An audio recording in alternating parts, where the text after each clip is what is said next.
Considering this is supposed to be a no-nonsense rock and roll album that falls back to basics and, in Billy Corgan's own words, fans can be happy about for once, does it work or does it just follow a formula when writing this music? Hi people and hello my chili good carnage crew, it's Chili here, the man who produces Iron From My Eyes, and I'm doing a 5-minute review on Aghori Mhori Mei.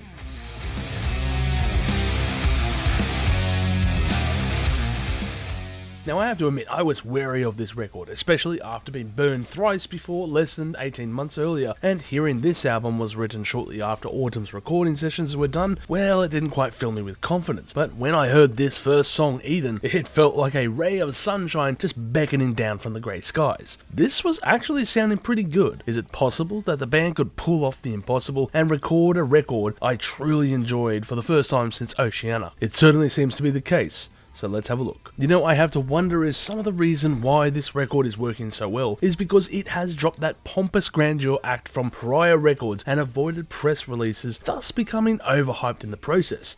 I'm not going to pretend I keep my eyes glued to the music news.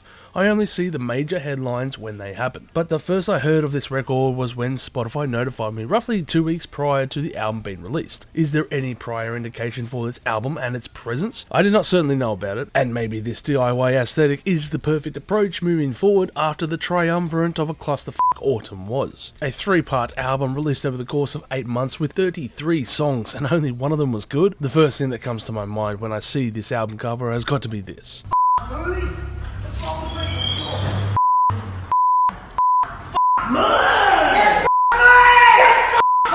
So back to the record, and Mr. Corgan has stated that this album was written to sound more in line with their earlier records in sound and soul, with its back-to-basics rock tracks. Originally they had written 20 tracks, but cut that down luckily to 12 songs that we have now, and while he made the comparison with earlier material, I would say that this music, more than most, is reflective of the Oceana era sound, which I enjoyed. The songs certainly have a duality of heaviness on certain tracks like 999, Sikaris, or Pentagrams, but on other works they seem to enter this somber sounding band, such as on Pentecost or Reveiw. There are no shoegaze efforts on here, and I would have had my mind blown and my load as well if they did such, but let's face it, that era of the band died out with the Y2K bug. You've got mail.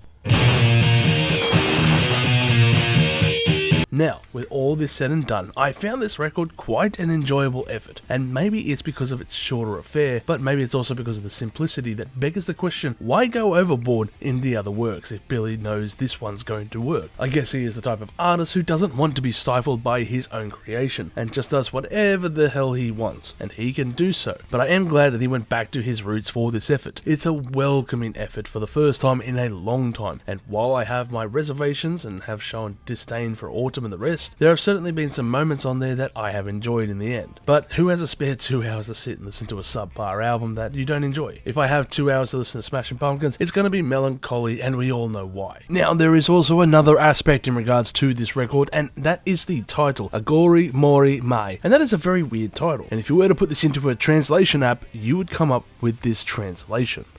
So it does beg the question, is this happening right now? Now, I certainly hope this isn't Billy Corgan's Lazarus moment, but it does beg the question. It's a bit of an open-ended statement, and especially with that album cover mixed into this, it does seem very, very much open to interpretation. This could be inferred as such, but it's up to you, the listener, and only time will tell. So let's see what happens. Now, I gotta say this up front. The album cover does feel like it might be taking its cues from another prominent 90s rock act who also released an album earlier this year, which seems to be a reoccurring theme along with Paul Bearer's album having also a similar design, but I digress. I am not going to judge this album based on its artwork. I just wanted to point this out because if it's not going to be me, it's going to be someone else in the comments section. Overall, I will give this album a score of 8 million chilies on the spicy scale, with my favourite tracks being Pentagrams, 999 and War Dreams of Itself. Look, at the end of the day, I'm a Smashing Pumpkins fan, which means I'm just never going to be happy with any records unless they are Siamese Dream or Melancholy. But this album is a welcoming reprise from the onslaught of concept records that would even make Coheed and Cambria blush. Sometimes it's good to get back to basics, and even though it sounds like Mr. Corgan did this project begrudgingly, I hope it at least causes a spark to ignite in that side of him again, because I really dig this album, and in particular that hard-hitting track War Dreams of Itself.